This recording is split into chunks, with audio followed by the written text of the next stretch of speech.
You know, this is episode 25. 25. That's my...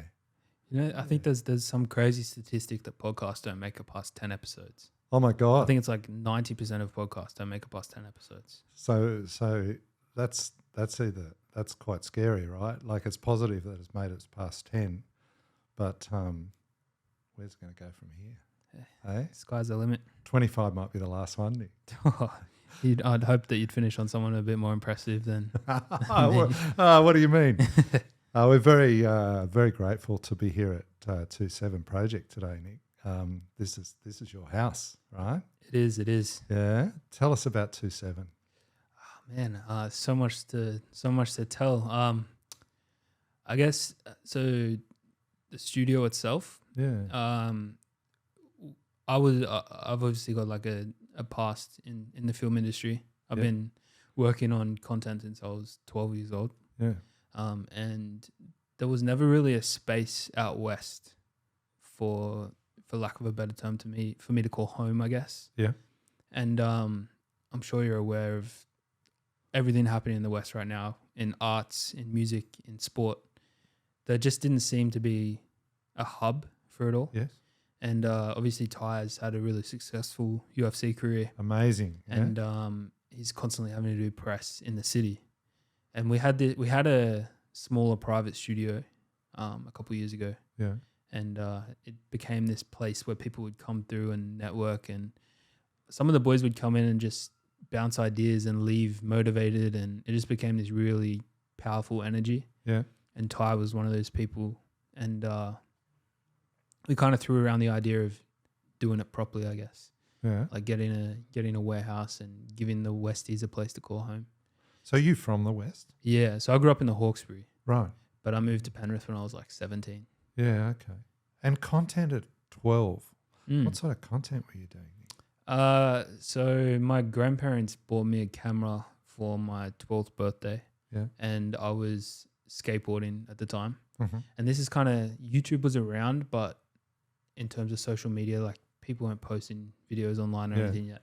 Yeah. So what I would do was film myself skateboarding to take my camera to school to show my friends that I'd learnt new tricks. And I didn't even know like video editing was a thing. So what I would do was on the old camera, I was able to like select bits of clips and delete the rest. Yeah. So I'd just save the bit where I landed the trick, delete the rest. And then I'd fill my memory card up. Then I'd get another memory card. So I had all these little memory cards full of footage, but didn't do anything with the footage until I came across a program called Windows Movie Maker in the day, and I was like, I want to give this a go. You can actually still see the YouTube video today that I made when I was 12. Wow, that's mad. And I took that to school, showed my friends, and they were like, well, I want a video too. So taking it to school to show your friends, was that to prove to them that you actually did it, or was it a bit of a flex, or was it both? Of course it was a flex. Yeah. Skateboarding, it was really big at the time. And, if you got the trick before your mates, you kind of wanted to rub it in their face, And I think I was actually thinking about this last night. Like, I literally owe everything that I've achieved to the skate park. It taught me so many different life lessons over the years. Really? Especially like, trying something 1,000 times before actually landing it like a trick, you know what I mean? And hitting the concrete 1,000 times over and over again, but getting up and trying it again until I got it. I was never really naturally good at anything. I've always had to try a little bit harder, I feel. Really? So, and then that's kind of in all aspects of life. So if you think about that skate park, right, and you think about trying those tricks, was there full-on fear a lot of time? Yeah. Yeah? There was, I still remember, it's funny, I got all these like micro memories from the skate park from different ages, but I remember North Richmond skate park opened when I was maybe 10 or 11. Yeah. And there's a 6-foot quarter pipe, which is like a curved ramp in the corner. Yeah. I remember standing at the top of it, and this older guy, who was probably 16, was just like calling me names like, you won't do it. And I didn't do it. I didn't drop in on it. I was terrified. Yeah. And it wasn't for like 6 months. 6 months I was looking at this ramp going, one day I'm going to, drop in on that. Yeah. And now I look at it like as an adult and it's shorter than or about the same height as me. But at that time, like when you're that young and that small, it felt like it was 100 feet tall.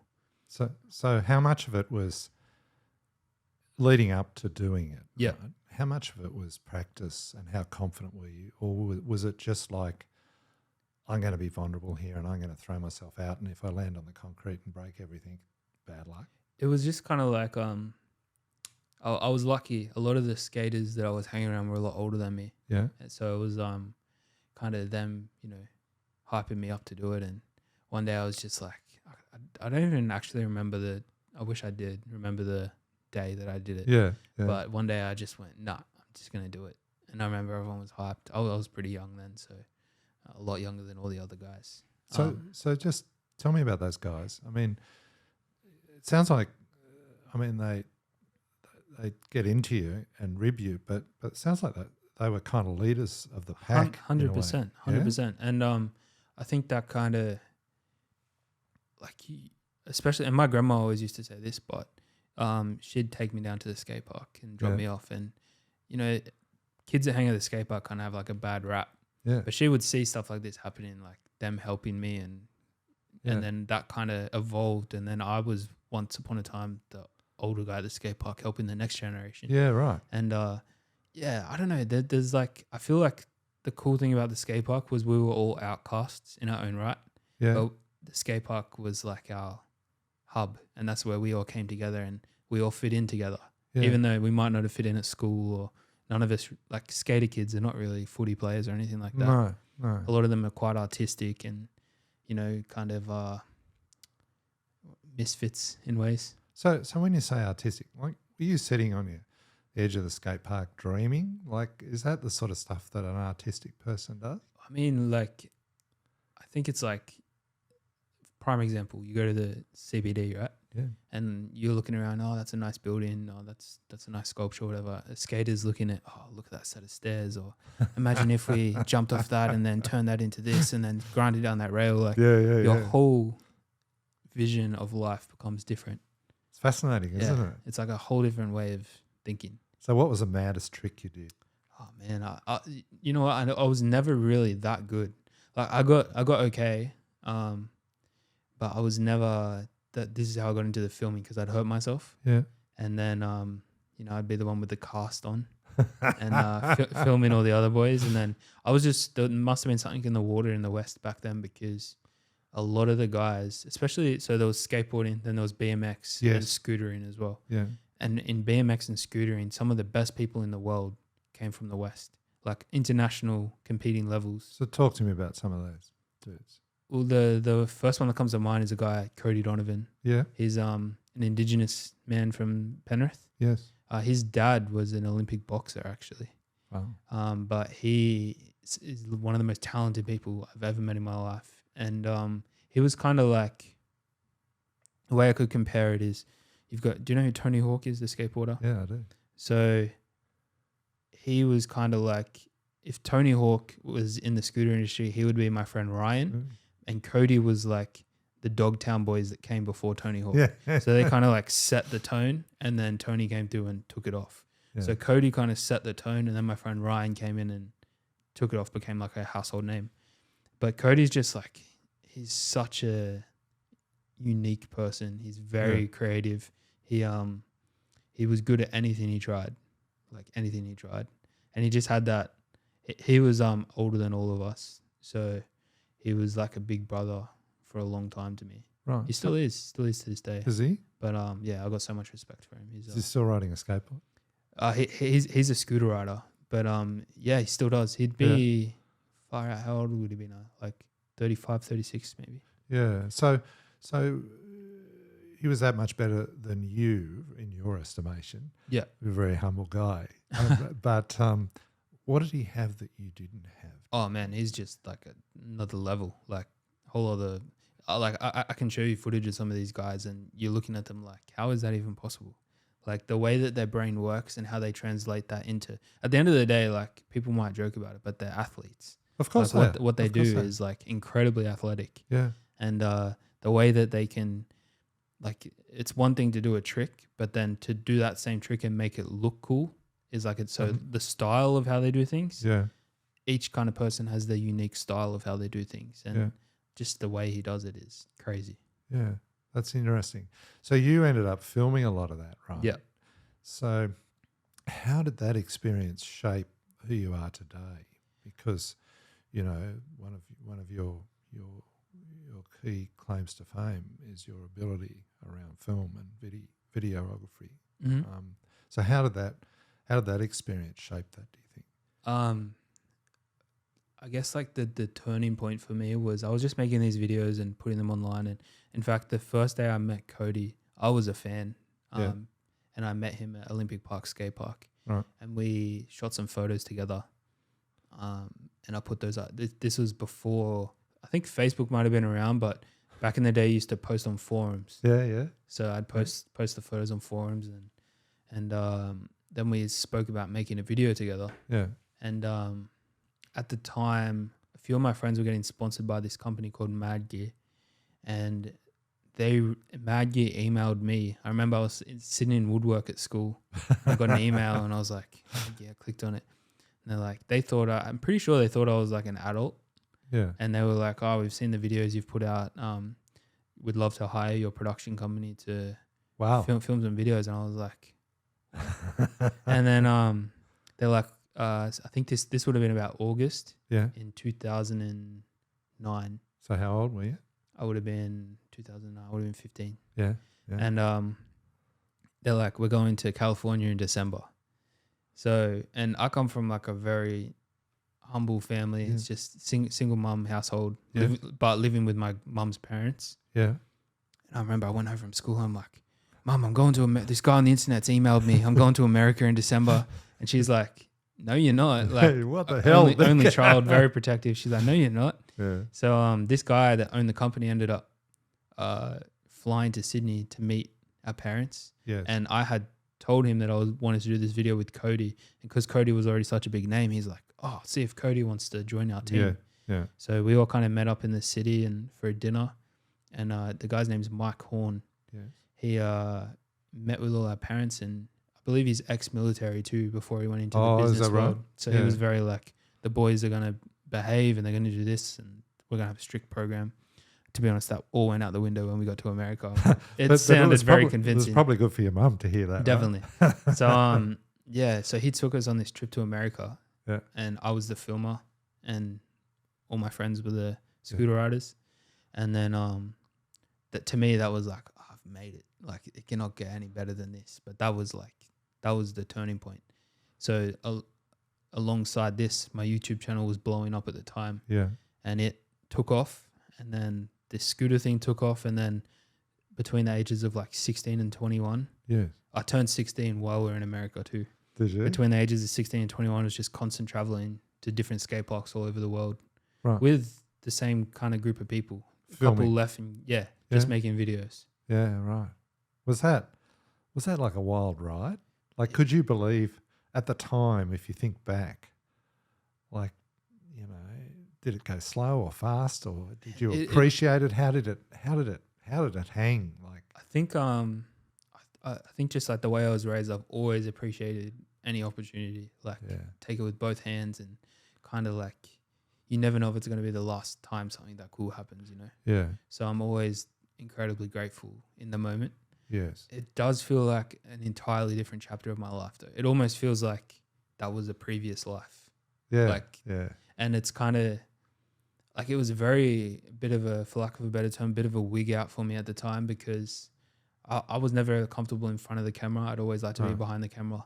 And then all of a sudden this YouTube channel was taken off, and I remember there's times in London where we turn up to a skate park and kids would be like, oh, Nick, like freaking, like losing their mind, and knowing things like, oh, in that video when you did this transition and that was amazing. That was so cool. And I'm like, at the time it was very weird for me. Yeah. But at the same time, I was like pretty blown away by the fact that I kind of started filming at North Richmond Skate Park, and now there's kids all over the world who have started filming because of me and coming to me for advice, and it was cool. I mean, it's kind of interesting though, isn't it? Like, like getting that feedback, almost like a cult hero, so to speak. And were you a bit bemused by it? Like what are they seeing that I'm not seeing? Yeah, I guess it's a bit it's almost like imposter syndrome. I feel like I was Yeah. like, this doesn't make sense to me, but it was weird, and I tell people this when we do talk about this subject, but I always knew that I was a little bit different to people, not in like a above or below way, just Yeah. I thought a bit different, but I always knew that it was gonna be something one day. I didn't know what it was, but I just like I've found, especially something I've realized lately, is Yeah. whatever I focus my energy into, I know that like I'm very confident that I can make it work.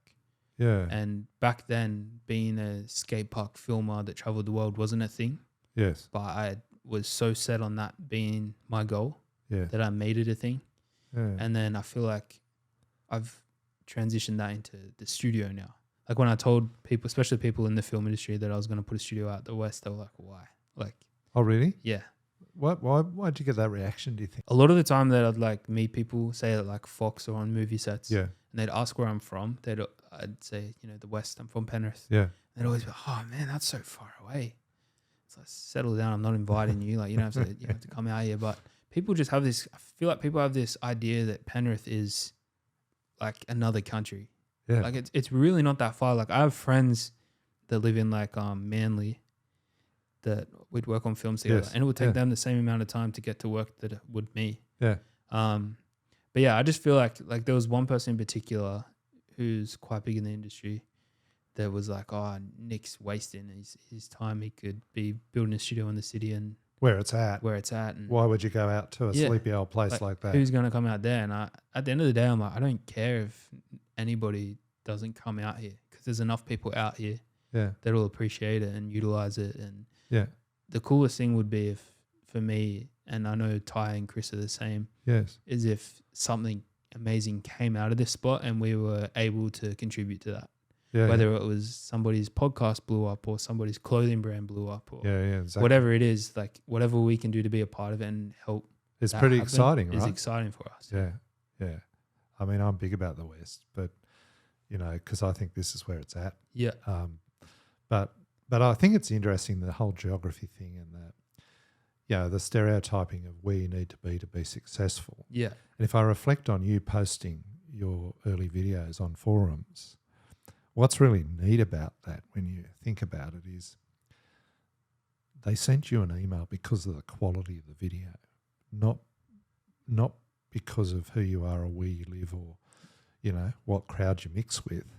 Like that first video sounds like it came because they looked at the video and they said, hey, this is really good stuff and we want this guy. And so that's kind of neat, really, I think, because, I don't know, just reflecting on your story, right? No, I think it's cool. And even in like the last week, to bring that same idea to a present moment, I posted a video of the studio on my Instagram, and my Instagram's been pretty inactive since I stopped doing YouTube about 7 years ago. Yeah. So I've always had a really big following from YouTube, but it hasn't translated to the type of content I do today. Yes. But I've posted a simple video of the studio, and it's in the last 7 days has had over 2 million views, like 20,000 shares, 30,000 shares, and people from all over the world have been reaching out to me about the studio. Like, oh, I'd love your studio. It's like my dream studio. How do I do that? How do I do this? I think that's kind of cool, that especially like a lot of Americans, which I'm finding fascinating, because the studios in America are insane, but they've seen our little warehouse studio and just what we've done with it. Yes. And it's kind of like cool to know that it's inspiring other people around the world. That's to do that neat, in the isn't it? studio. So I guess that was kind of similar to me in the fact that there were these kids in, parts of England that, weren't necessarily London, Yeah. that were filming at little skate parks, that were given opportunities to travel, and there were kids that would come to Australia with their teams and meet them. And I don't know, it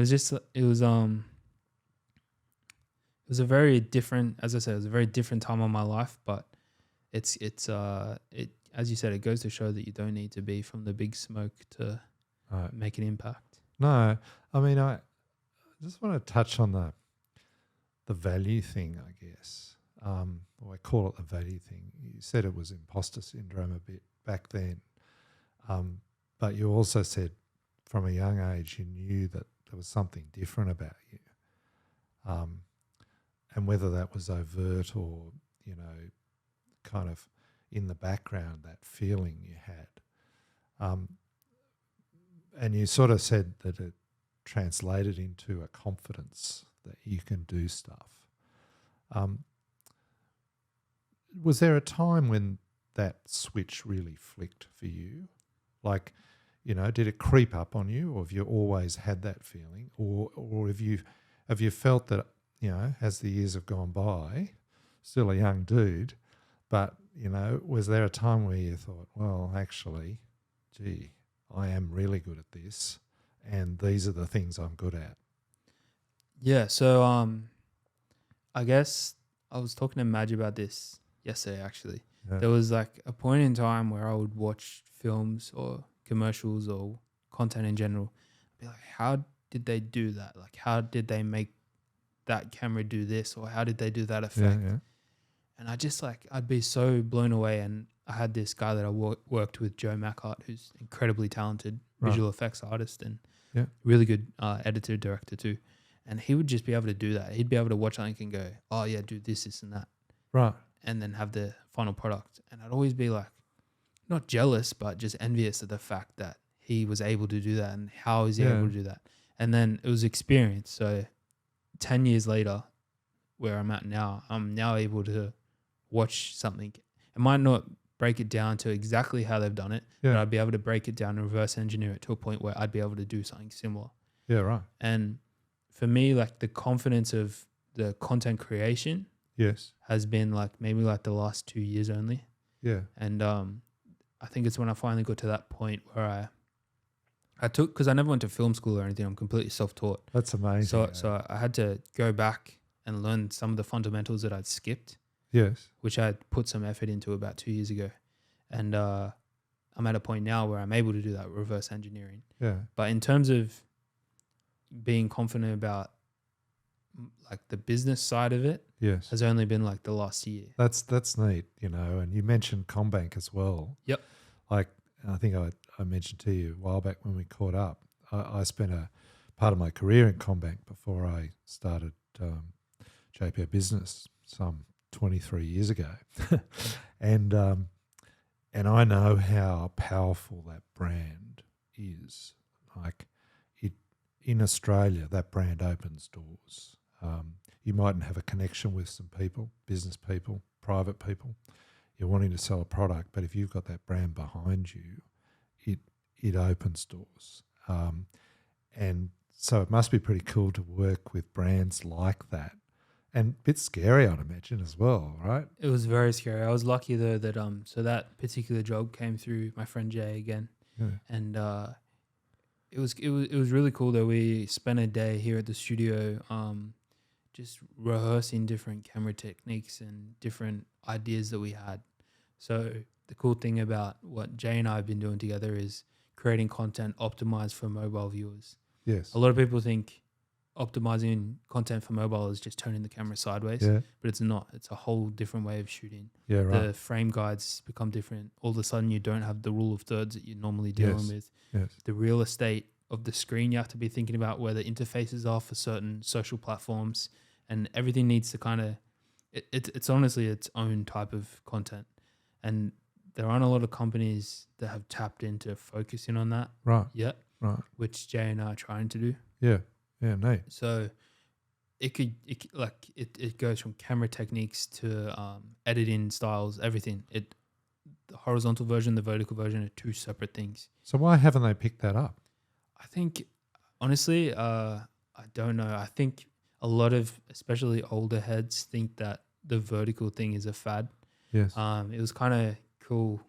Sony had me for the Actor Awards.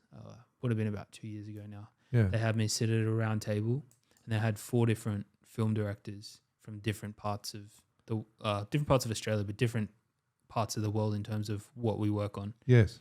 And I was kind of like the young social kid. Yeah. But there was like a guy that directs a lot of corporate stuff. There was a guy that had done a bunch of Nat Geo stuff. Yes. And there was a female who done a lot of kind of travel films. Yeah.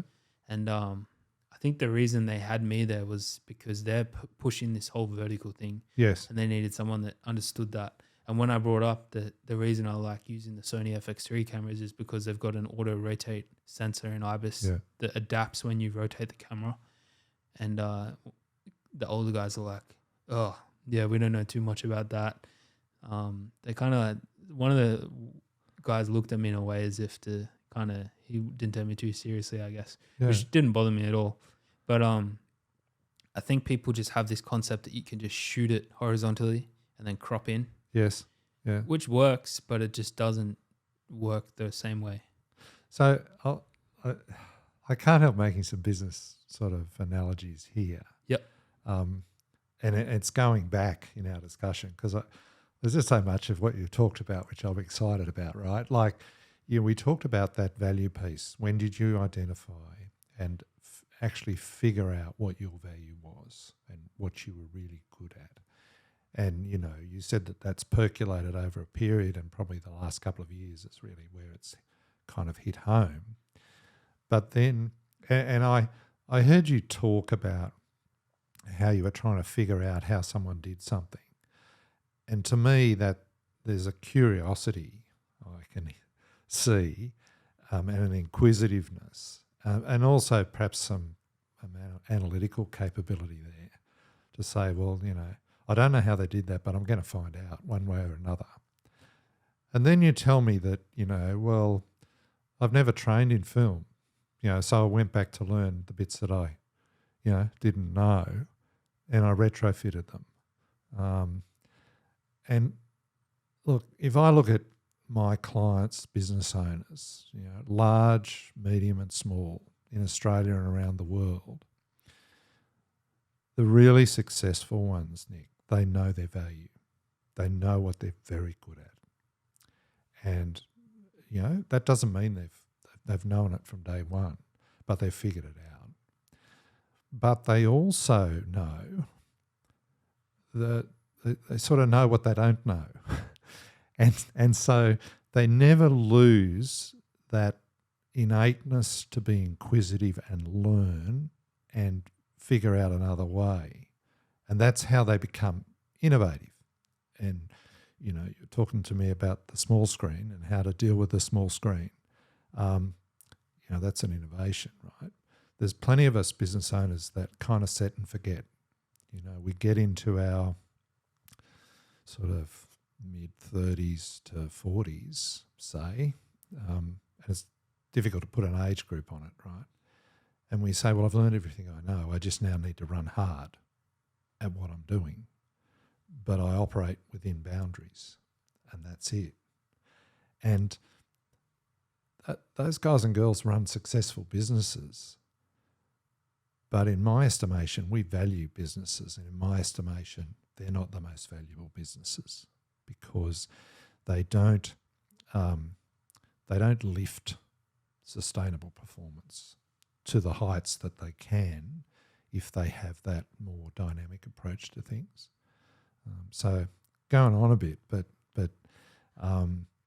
there's some really interesting learnings, I think, for our viewers and listeners about what you've talked about there.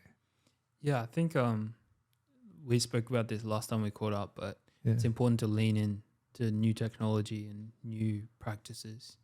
Like a lot of the companies didn't lean into social media when it was first around, and then they got left behind. Yeah.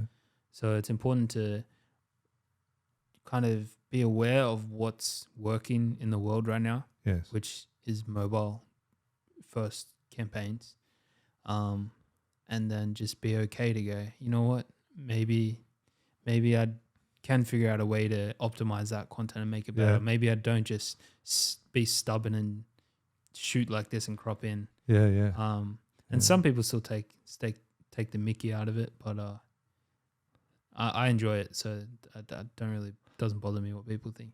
Well, but I think it's interesting, is that from the skate park? Because that fear allows you to jump out of something that you're comfortable with. Yeah. Eh?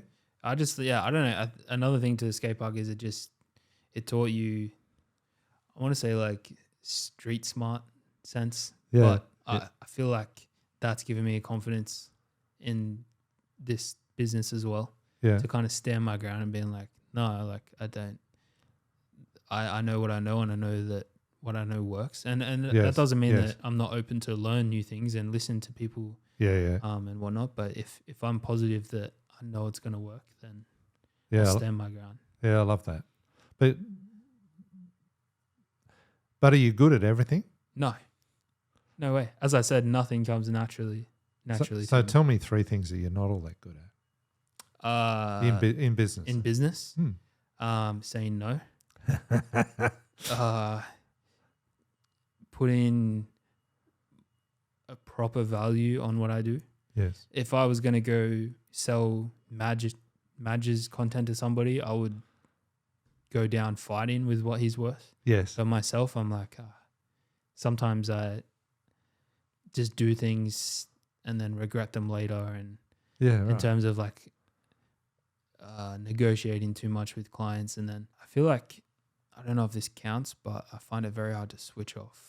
And I'm not very good at putting the tools down, and I'll take accountability in the fact that I'm definitely a micromanager and overlook every aspect of the business, and that's something I need to learn to chill out a bit with, for sure. Yeah, I love. Look, thank you for sharing that with us, right? Because not being able to say no, having trouble figuring out what value to put on your work, and then micromanaging stuff and not being able to switch off. Like, I feel at home in that. If I took myself back 20 years, Nick, I would, well, put it this way, I wouldn't have had the frankness to actually admit those things, frankly, because I think, your generation versus some older generations in business, we weren't taught to talk about our weaknesses openly. Mm-hmm. Do you know what I mean? And that caused a whole lot of difficulties in how teams and organisations ran. But those things, I resonate with each of those. And all I can say, which is my individual sort of experience, everyone's different. But over time, if you really want to, you can address each of those. And it's funny, sometimes those things, as a business owner, are needed for a point in time, right? Because when you start something up, you got a bunch of costs, you've got to tool it out, you've got the resources, it's pretty hard financially to say no to stuff, right? Oh, man. Because it's weighing on your shoulders. You've taken that leap. But I do know from my own experience, but also from businesses that we value, that the astute business owners, to pick up that second point about valuing your work and selecting over time the clients that you can best serve, they can get best value, and you can get best value, is a unique capability. And the really successful business owners are astute in cherry picking their clients, right? And it's a two-way street, right? It's, Mr. Client, I know I can give you better value than anyone else because I know what I do and I'm very confident in delivering it, right? But on the other side of it, you know that you can do so in a profitable, sustainable way, and it fits with your team and your brand and what have you. So the journey will discover that if you focus on it definitely long enough. And there's definitely I definitely see progress in all of those areas. Yes. I'm building a team now, and I'm very grateful for our team. So we've got Tuesday, who holds it down for us boys here at the studio and keeps us in line. And I've got the younger guys like Seb and Josh, who are just eager to learn, and it's hard to find 19, 20-year-old kids that are still willing to It is. put in the effort and Yeah. try. And both those boys are killing it. And then to have Madge move in, so Madge owns a production company called Thicker, Yes. and he's just moved into the studio to rent space from us. But just having someone, to be honest, he's probably the only person that I trust with my work in terms of Yes. if I can't make a shoot, it has to be him. Otherwise, it doesn't happen. Yeah. Because I'm so particular, and Madge knows how I work, and he knows what I want, Yes. so he's able to do that. But having him here is just a godsend, because last year, we haven't mentioned this, but that job I did hold for 8 years was Yes. with Russell Crowe, Yeah. and I still contract to him from time to time. Yeah. Last year I went away for about a month. I was going straight, but it was over 3 months I was going away. Yeah. The biggest period being a month. Yeah. And the studio was kind of just opening, and it was a very scary experience for me being on the other side of the world while Tuesday and everyone's trying to. The baby was being born. And, and it's early stages of exactly life. But there's an upcoming opportunity for me to go away with Russell again. Yeah. Which we're still kind of figuring out if it needs me to go or whatever. But it's going to be for 9 weeks straight. Wow. So obviously Tuesday's been here over a year now, and holds it down. She knows the business just as well as I do. And then obviously Chris, yes. who you know very well. Yeah. He's just great to have involved in our business in terms of being a leader, and he's just like he's got this, I'm sure you know, but he's got this vibe about him that he's got a great just vibe this aura about about him that Yes. you just love to have around. So in terms of keeping the place stuck together, he's vital for that. And then having Madge here as to oversee everything that I would normally oversee is just a big blessing. Because he's got the specialty technical side, right? And he's just got this infectious personality too, which is something, when you were talking about things I'm not good at, is another thing. Is I feel like my communication, I need to work on communication a lot, and but in saying that, that's where I think Madge and I together are so powerful. Yeah. Because I'm so like zoned in on what needs to be done. Not that he isn't, but I'm just very zoned in on what needs to be done. Yeah. And he is so great with people. So together, it's just a really good combo.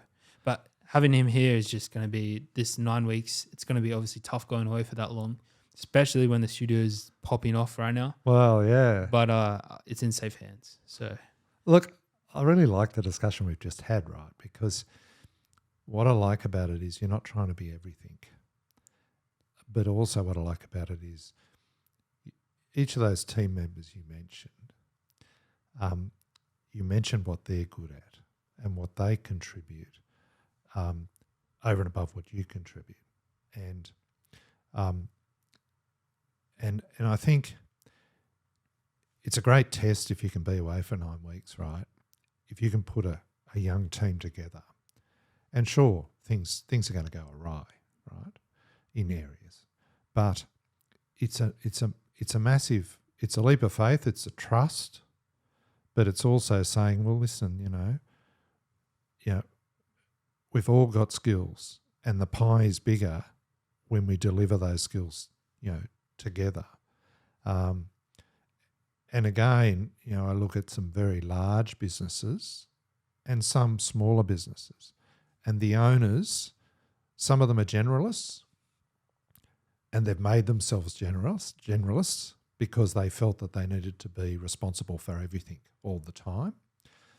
Others, by admission, they're not good communicators. They're specialists. They're technically sound, and they know their product or their offering just so well, no one else in the world knows it as well, right? And they just put good people in the team to cover the other bases. And so it's not an exact science, that. It's probably one of the hardest things in business, I think. But the really valuable businesses, they do it. Yeah. Right? And they don't just do it once. Always refining, improving, checking, because people are people. We're all individuals. We all have our own motivations. The trick is to, as you say, get some young people that can share the vision and have an attitude to share the vision of 27 Project with you, but also feel as individuals they're achieving, they're satisfied, they're rewarded, personally. It's a tricky one, right? But I love the fact that you're embarking on it, so soon in the development. Yeah. I think the cool thing that we're trying to do too is technically Tuesday is my only employee. People like Josh and Seb, they kind of contract to me, I guess you'd say. But I'm so big on helping them build their own brands out of the 27 as well. Yeah. And like even Seb, I've started feeding him clients now. Yeah. For him to take for himself. And I just feel like if we can build, because in business too, like if it's not your own business, you're never going to be on par with that's right. the rest of the team. Yep. And I feel like if I can help these guys build their own business, but they're calling 27 home, then that's the closest I'm ever going to get to them feeling the same way about it that I do. Wow. Which all these guys are so proud to be from the 27 Project and call the 27 Project home. And I think that's one of the most important parts of it for me. Yeah, look, that's a very mature way of looking at it. I've got clients coming to me, and age is not the only parameter, but in their 50s and over, right?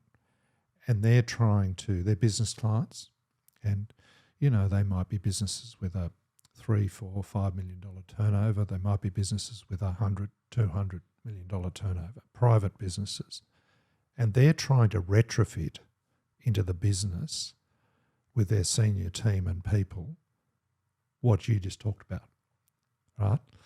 Where they've gone for 30 years running the business and haven't had that close ownership and involvement of their people. So they're trying to retrofit it now, which, you can sort that out in ways, but it's never as effective as growing it from day one and, providing that opportunity for the business and also the individual. So, I think that's an interesting. It's a good track you're on there. You mentioned Russell Crowe. Yep. The rabbits. I think you were lurking around one of the ovals with the rabbits recently, weren't you? Did you have a shoot? Yeah. So talking about Joe again. Him and I both worked for Russell for a long time. Yeah. He's still working with Russell a lot closer than I am these days, but we were given the opportunity to shoot the NRL Vegas campaigns. Nice. So we did those, and then off the back of those, we've done a few other little NRL projects over the last few weeks. But I'm really good friends with the team at the Rabbitohs. Obviously, I spent a lot of time working with them. Sonny, who's in charge of all the content, is a Westie as well. So we've always got along really well. Yeah. And they kind of get me in from time to time to help with the bigger projects. Yeah. I think their idea is they know that I know what Russell likes. Yes. And not that they can't deliver that, No. but they just, I think, just getting another set of hands on board to do that. So I just shot, what have I shot for them lately? I've shot their jersey reveal, 2 jersey reveals. I'm about to do a third one, right, which I'm in the midst of now. Yeah. But they're always getting me involved in projects, which is cool. Yeah, that's nice. Think about your time with Russell, and there's more to come. But over those 7 or 8 years, something with Russell, like that, yeah. What are the things you learned from being involved with someone as significant and as high profile as Russell?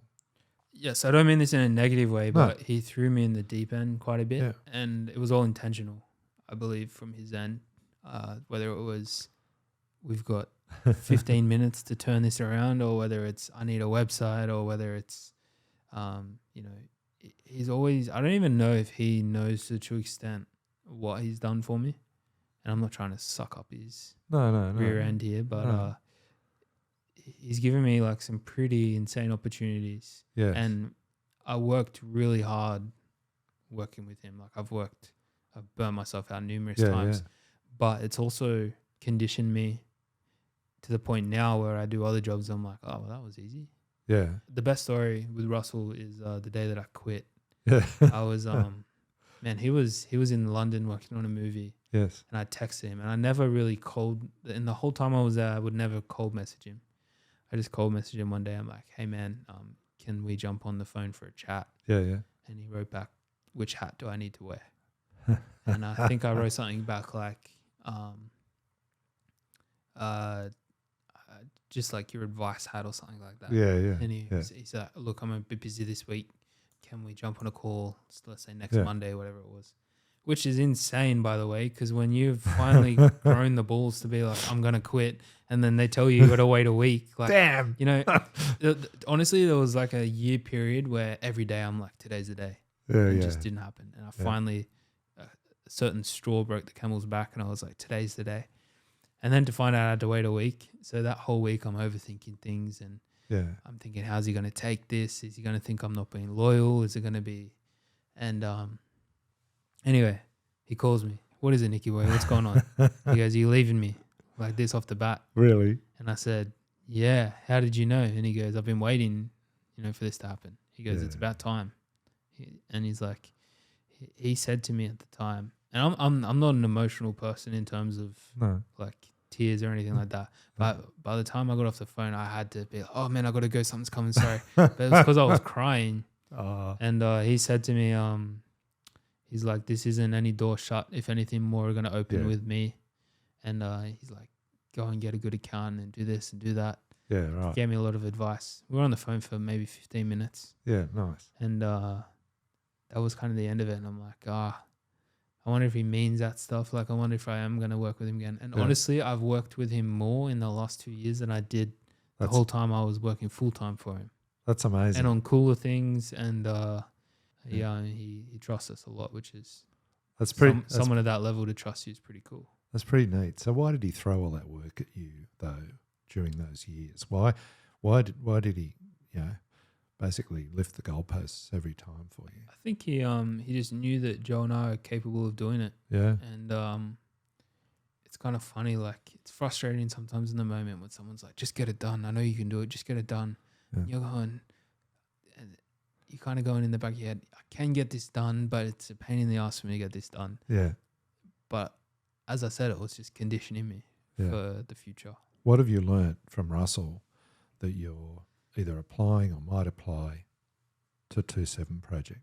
The work rate that I learnt working there has really translated into this place. The hard work. Yeah. And then, I don't know, I think there's just so many atomic habits and atomic lessons. Maybe not even intentionally. Maybe he didn't even realize it was happening at the time. Yeah. And there were other people involved, obviously, too, that taught me certain things.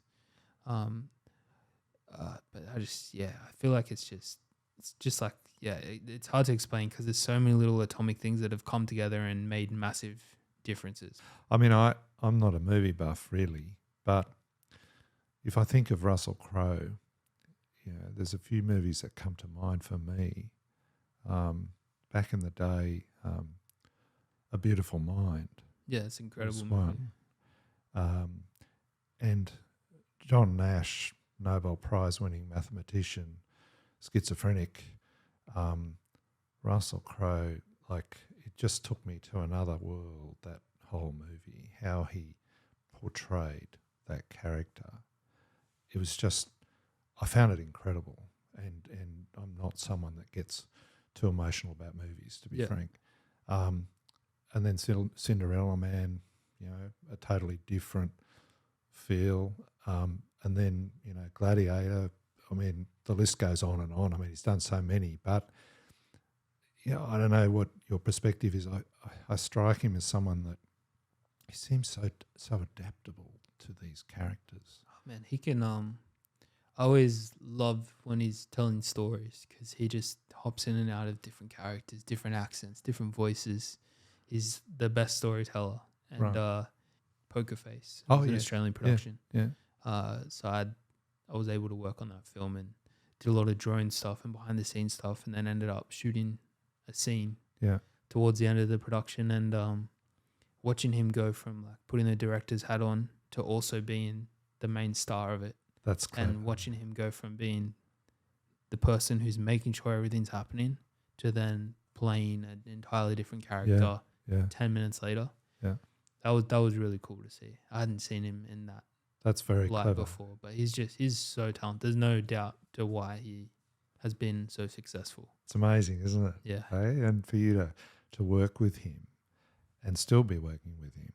Now, you mentioned hats, right? I want to pick that up because that's really important in business from my estimation, is to know what hat you've got on, because there are different hats in business, especially as you're developing a small business and it's growing into a larger business. I mean, you know, as a business owner, you're an owner, but you're also one of the specialists in the team, but you're also a leader of people, you know, so it can be tricky. And again, my take on it is not many people have actually figured out that there are different hats. There's plenty of businesses, people go into business and they just think of one hat and everything cycles through that, and it can get very confusing. And your analogy, well, you know, your actual story of Russell saying to you, which hat do you want me to wear? You know, as an advisor, he gave you the advice. You know, Nick, I knew this was going to happen one day. You know, make sure you do X, Y, and Z, and good luck to you. Yeah. You know, so that's very different to, you know, he was probably burning inside thinking, oh my God, you know, he's one of our best people. But the reality is, you know, you've still got such a close connection. Yeah.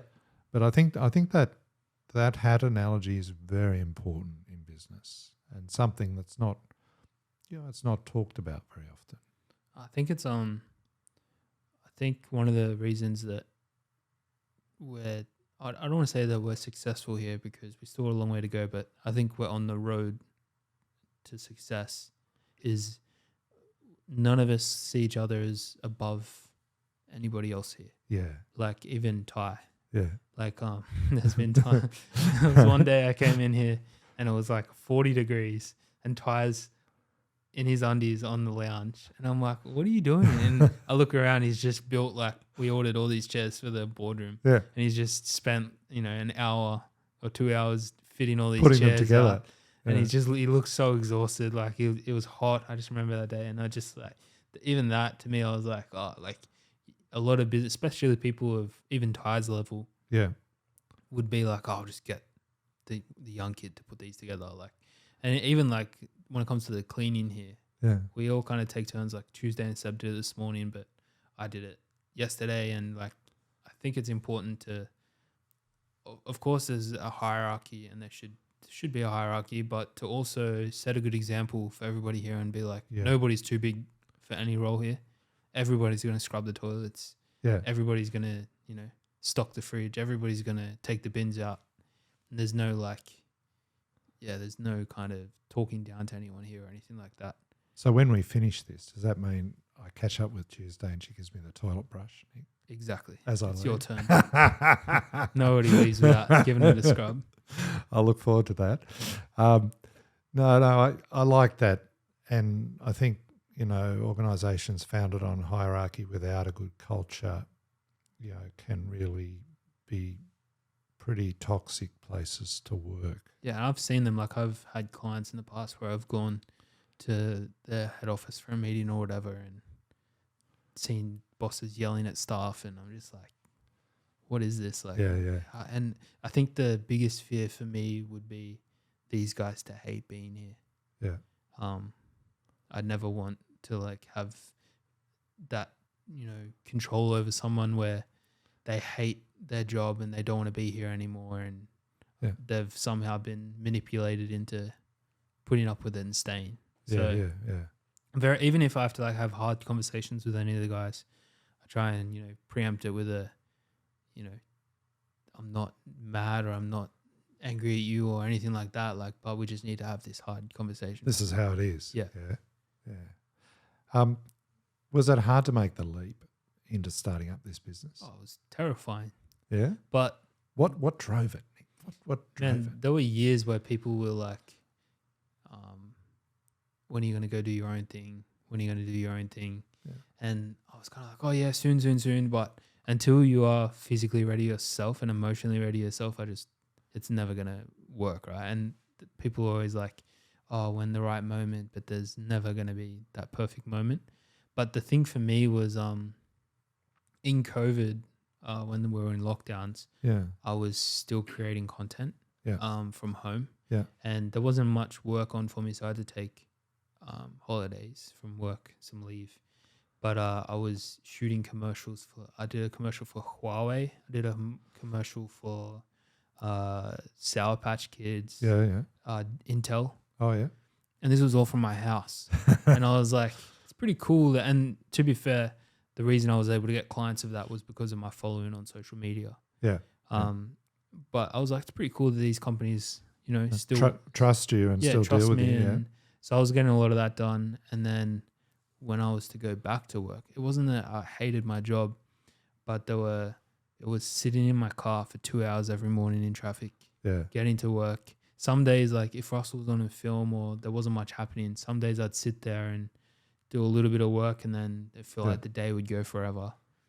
And then getting back in my car, 2 hours home. Wow. And it kind of got to a point that there was a couple months where I was editing some documentaries, and I don't enjoy editing that much unless it's something I've shot myself. Yeah. But editing other people's work, it's like watching paint dry for me. Yeah. And I was kind of like having these moments where I'm like, is this me now? Like, am I just going to be editing forever? Is this Groundhog Day? Is it? Yeah, it's exactly what it was. 2 hours in the car, editing, 2 hours. I'm like, imagine, I started having these like, they weren't like breakdowns, but just like, I would be like panicking because I'd see some of my friends doing incredible things. Yes. And doubting what I was doing. Yeah. And then thinking, imagine what I could do if I had 4 hours extra every day instead of sitting in my car. And just got to this point where I was like, I know I'm not going to be there forever. Like, there's absolutely no way I'm going to work there for the rest of my life. No disrespect to Russell and stuff, but I need to be able to move on eventually. And I was like, I just got to do it. Like, it was just, yeah. But was it you that made that decision only, or did you rely on advice around you, or was it just like, after thinking about it, anguishing over it, I guess, for that period, that you finally knew that you were going to do the trick, so to speak? Have you ever read the book The Alchemist? Yeah, I have. Okay, yeah. So the shepherd leaves his hometown on the journey to find the treasure. Yeah. But works in the crystal shop, makes decent money, and but then realizes he's been complacent, and the reason he left home was to find the treasure, not to work in a crystal shop. Yes. That's how I felt. I felt like I had this opportunity to do amazing things and great things, and I was doing a lot of that with Russell. But I also didn't leave to work for someone else for the rest of my life.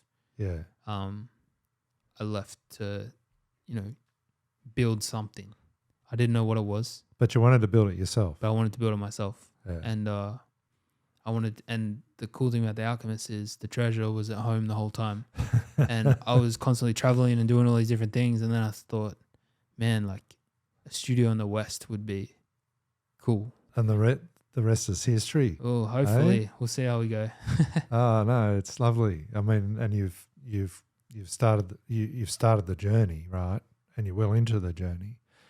And Ty and Chris, with you, how do you guys get on? Are you best mates or are you business partners only? How does it work? I think we don't really hang out too much outside of what we do here, which I think is in a way important. Yeah.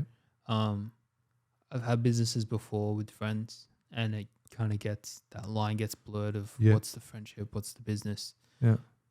But they're my brothers in the same right? Yeah, yeah. If I know they've both got my back, and I know that they know that I've got their back. Yeah. And I think it's like we see each other all the time, so there's not really it's not even really necessary to hang out outside of the studio. No. But like we do certain things. Like I went to Vegas with Ty Yes. at one point, and you know Chris and I go to some events together from time to time, or Yeah, go and yeah, get lunch yeah. or dinner or whatever. Yeah. So it's like a family in a way. Yeah. But Nice.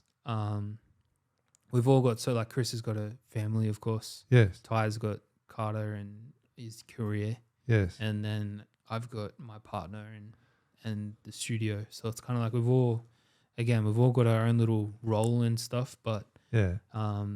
yeah, we're very close, like brothers, I'd say, but also know the boundaries and whatnot. But is that more powerful for you to have that trio in business, do you feel, 100%. right now? Yeah. 100%. Yeah. And it's nice that like they're two guys that I find it very hard to take advice from people that haven't, and I don't mean this in a disrespectful way, but haven't achieved things that I want to achieve in ways, or haven't like especially if like someone's trying to tell me how to run my business, and you know they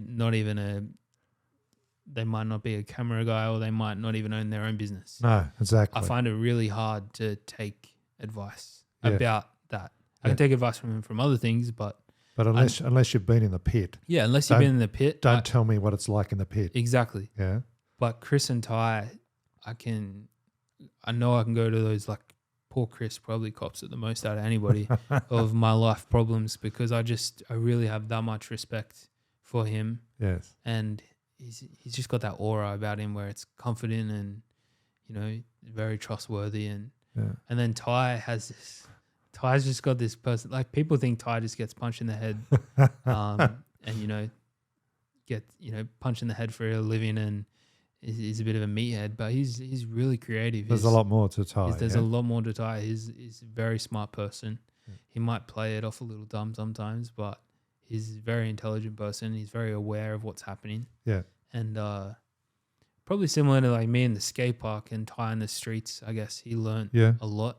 Yeah. And he's been able to now obviously open a few different successful businesses, and as a result. Yeah. So I think that's neat. I think it's a pretty important team. Now, you mentioned your mum before. Yep. What have you learned most from your mum? Mum's like the hardest working person I know for sure. She, you know, worked multiple jobs when I was a kid, and my parents split when I was like 2 or 3. But I do have a relationship with my dad, but I grew up with my mum. Yeah.